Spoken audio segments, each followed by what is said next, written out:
What's up? It's Tom. Thanks for being here. First Monday of the month. So we are talking about a new prospect list. Probably the least amount of changes that I've had on a list this year from month to month, to be completely honest. But do want to call out big news items today. Big time news items related to the St. Paul Saints. Not only did Emmanuel Rodriguez get promoted up to St. Paul, which is huge, but Byron Buxton also started a rehab assignment. I was very intrigued at how they were gonna work those two guys into the lineup. Who was going to be in the field, and who was going to be DHing potentially. And it was actually Emmanuel Rodriguez who's DHing, and Byron Buxton starting his rehab assignment out right in center field. So that's a great sign that he hopefully won't be needing too many games to return to the Twins. Buxton was 1 for 3 with a walk, struck out and scored a run.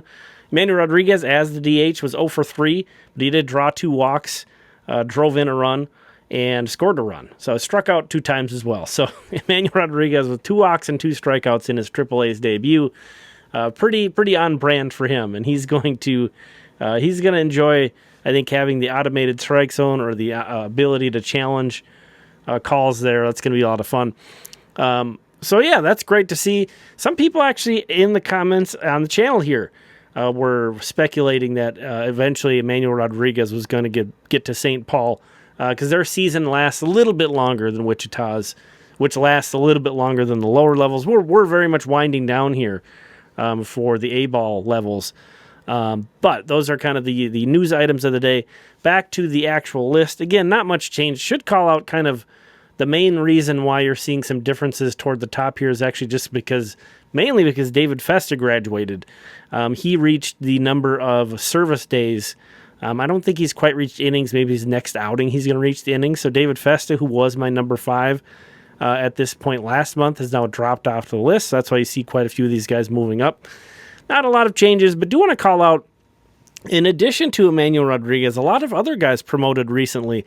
So I highlighted those guys in gold.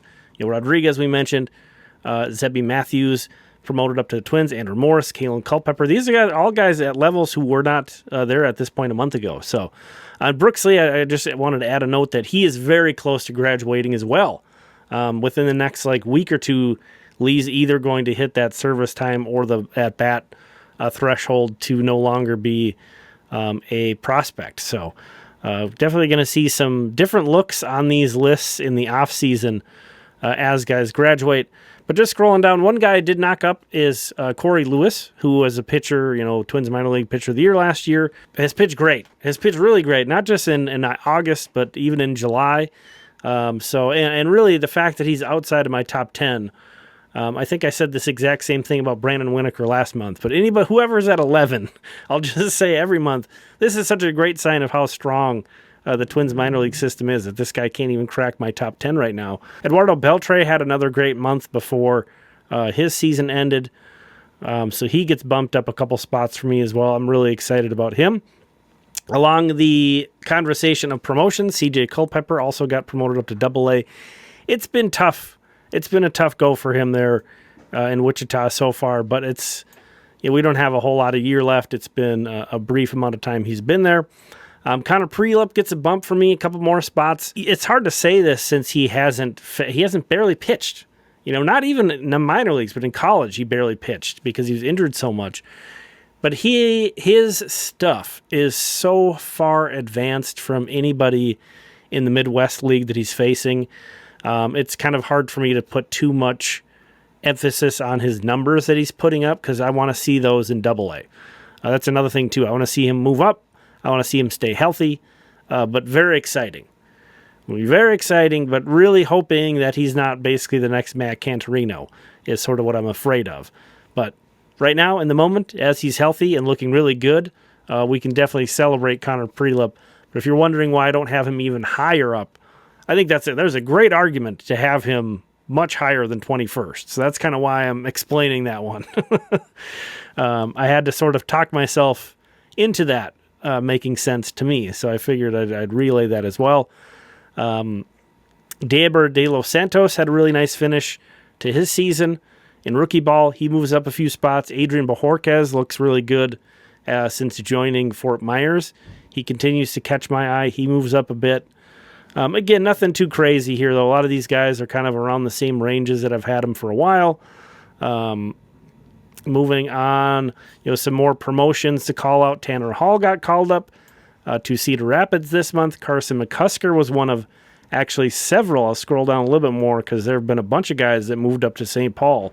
McCusker, Travis Adams, and Jefferson Morales all moved up to St. Paul from Wichita.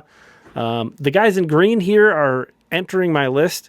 A couple of them for the first time. Melvin Rodriguez, 18-year-old right-hander, who kind of in that same lines of Adrian Bajorquez, not only has really good-looking numbers, but very much looks the part. This is a really well-put-together 18-year-old dude. Again, kind of like Bajorquez, some of these international guys. It's been so nice to be able to get some looks at these guys from the Twins Player Dev Twitter account that shares some of their highlights in rookie ball. So you can see, just get an idea of what they look like just beyond a stat line, which really hasn't been possible. But definitely a name to know, Melvin Rodriguez. Payton Eeles, that's a name I think a lot of people watching this channel would recognize. Kind of like a Randy Dobnak-esque Cinderella year. The year that Dobnak came up from Indy Ball and then ended up starting that playoff game. Hopefully it doesn't get to the point where Payton Eeles needs to be on the Twins playoff roster. That would mean more guys are hurt or guys don't come back. But other than that detail, it has been kind of a similar story for Payton Eeles, who went undrafted. It's kind of crazy looking at what he did in college. And I know he was older for, I think he earned an extra year of eligibility due to COVID. So he was kind of older for his draft class, but didn't get drafted. He was eligible to be drafted multiple times and never got drafted. Tiny guy. That's probably a big deal. Part of it is of why teams passed him up. He's like 5'5". A utility player, guy plays some infield, plays some outfield, does a lot of things well, and I think has the biggest chip on his shoulder. Was playing really good in Indy Ball. Twins signed him, and he's just been really, really solid everywhere they've put him this year. It's been really a fun story. Travis Adams re-enters the rankings. He was in July, but then the draftees pushed him out in August. So he's kind of been in this range for me for a while. And then Morales, a guy who's been playing really well in Double-A. He had been in a top 50 in a prior year, several years ago. The Twins, he was actually a minor league free agent this offseason, I believe, and the Twins re-signed him. So probably the same case going to be this year.